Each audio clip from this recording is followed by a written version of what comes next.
find yourself like doing something over and over again and you're not really sure why, but you're in too deep to stop now, so you just kind of keep on going? Anyway, unrelated, it's that time once again to catch up on and try to understand whatever the heck is happening in Riverdale. So episode 12 is just like one big filler where we get to see what's going on with minor characters like, Kevin and Moose and Josie and all them. The only thing that's really important, I guess, is that last time Veronica and Reggie burned all of Hiram's Fizzle Rocks, but it turns out that Hermione had already sold them to some other crime boss or like whatever. But of course now it's all gone, so golly gee, what you gonna do? Since you two vigilantes took it upon yourselves to burn all the Fizzle Rocks that I had already sold, you are gonna come up with the money to pay back what's owed. We don't make nearly enough to pay off whatever kingpin you're working with. Well, then I suggest you get creative, Mija. So this means Veronica and Reggie have to come up with the rest of the money to pay it all back. And when they try to do that, we learn that the secret buyer is actually Jughead's mom. Now, surprise, surprise, they're not actually able to come up with all the money all at once. So that means Jughead's mom and Jellybean are now back in town, and presumably they're gonna play some kind of important role in the show going forward. Got Dad wrapped around my pinky. You're his weakness, baby. Which means we got the whole town, JB. Your old man's the sheriff. The mayor owes us serious cash. Even her daughter's working for me now. We moved to the right place at the right time. And that's basically it. Like nothing else really important happens except we get our weekly dose of abs from a rather unexpected source.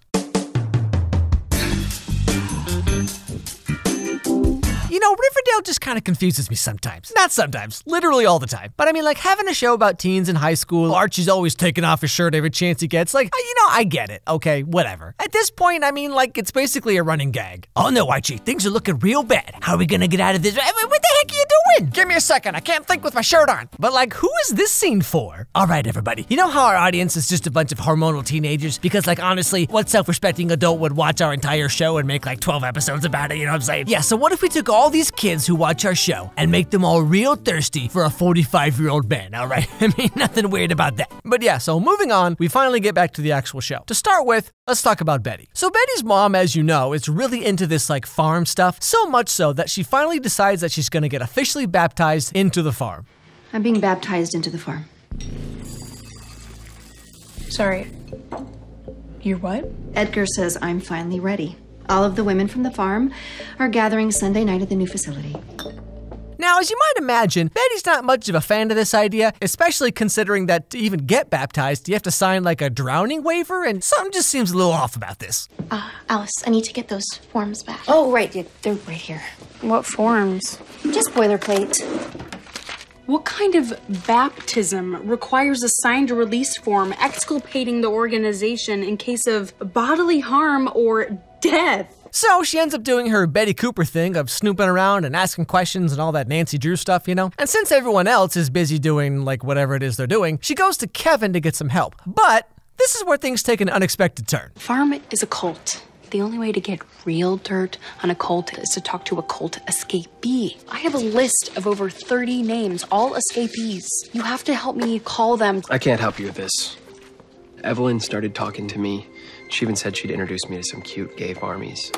Okay, wait a second here. So the whole thing about Kevin, right, is he's supposed to be like the one voice of reason in the whole show. He's like the one character who actually has a good head on his shoulders. But now there's some weird, smiley, creepy cult coming in from outside of town, and Kevin's like, I don't know, it sounds suspicious to me. We have cute boys. Well, sign me up. Anyway, so after calling like a bajillion people, Betty finally gets a meeting with someone who used to be part of the farm like a couple years ago and has since run away or something like that. And after talking for a bit, things are starting to sound a little familiar. My sister Marigold and I had joined at the same time. I left the farm right after she died.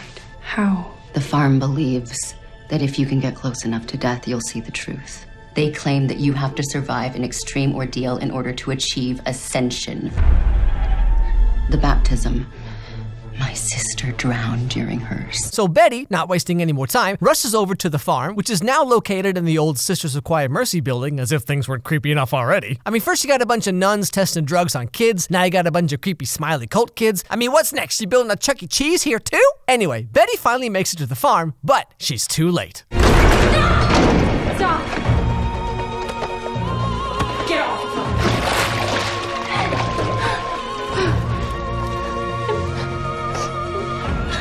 She's not breathing. Holy shit. Oh my God. And in case you were on the edge of your seat, for some reason, everything turns out fine. Sort of. Not really, actually. And now that I've been baptized, I can finally purge the last thing in my life that's been holding me back. Which is what? This house.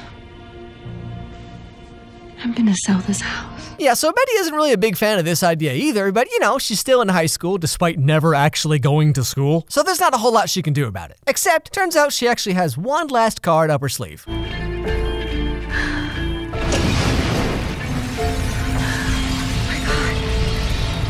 And that's where her story ends, at least for now. Moving on, we have our good old pal, Archie. So Archie's been learning how to box from Kevin's dad because he missed a bunch of school and he messed up his SATs, and really the only thing he has going for him anymore is his music. But of course, you know, playing acoustic guitar in some hipster coffee shop somewhere doesn't really let him take his shirt off every week. So you know, he boxes now. One day, he gets himself in his first official fight, even though Kevin's dad doesn't really think he's ready for it. But in typical Riverdale fashion, turns out the whole fight is really just some betting scam where Archie's getting paid to lose. And if you need an opponent for your guy, I'll do it. I'll take the fight.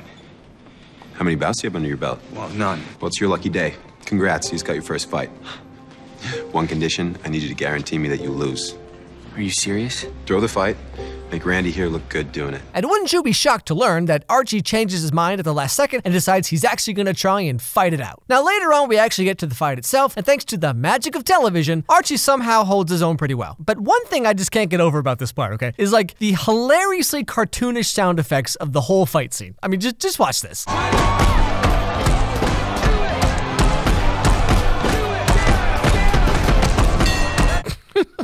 What? Like, I know it's not that big of a deal or whatever, but it just sounds like there's someone off screen with like a soundboard app on their phone or something. Anyway, so Archie ends up losing, but he did last longer than honestly he probably should have. And to celebrate, Josie, of all people, shows up and has an interesting offer for Archie.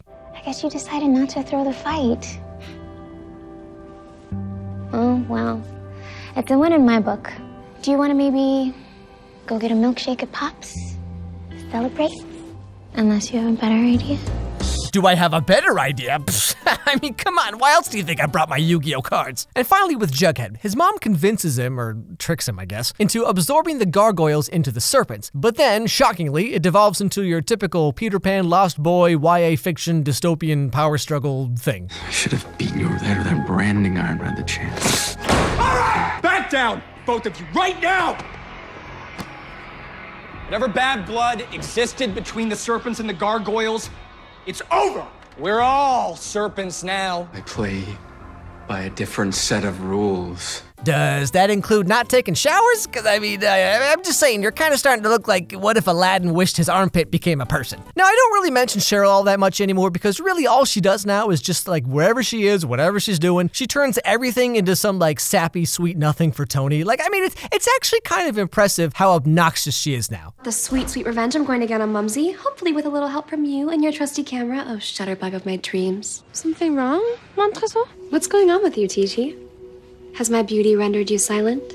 But what if what happened to me is contagious? Oh, TT.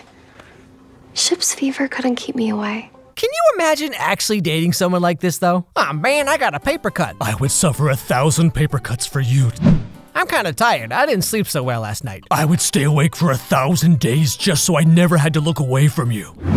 Whew, I just took a huge dump. Not as big as the dump you take on my heart when I have to be away from you. What does that even mean? So yeah, that's about where we are with Riverdale. I assume the main villains going forward are going to be like the farm and that Ever Never guy. And of course, I'm sure we're going to end up with some crazy plot twist that isn't really going to make any sense and was probably written on like a napkin or something, maybe 5 minutes before they started filming. But I mean, that's Riverdale. If you're expecting anything more than that, I mean, you're in the wrong place.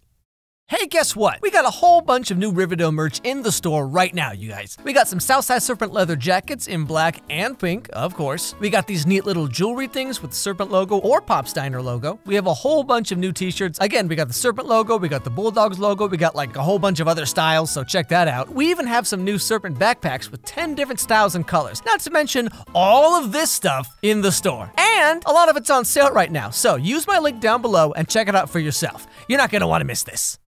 Now with these videos, of course, I like to make jokes and rib elbows and that kind of thing, but once in a while we gotta get a little serious. Now, I usually stay away from saying much of anything about the actors or like the real human beings in the show, because I mean, at the end of the day, it's just a TV show, they're just actors playing characters, it's all pretend. But recently, Luke Perry, the actor who played Archie's dad, passed away from a stroke, and he was only 52, by the way, which is really heartbreaking all around. Not only did he seem like a swell guy, just in general, but he also played one of the only characters in Riverdale that I actually liked. Now, obviously, I didn't know him personally, but all the same, we're gonna miss you, buddy.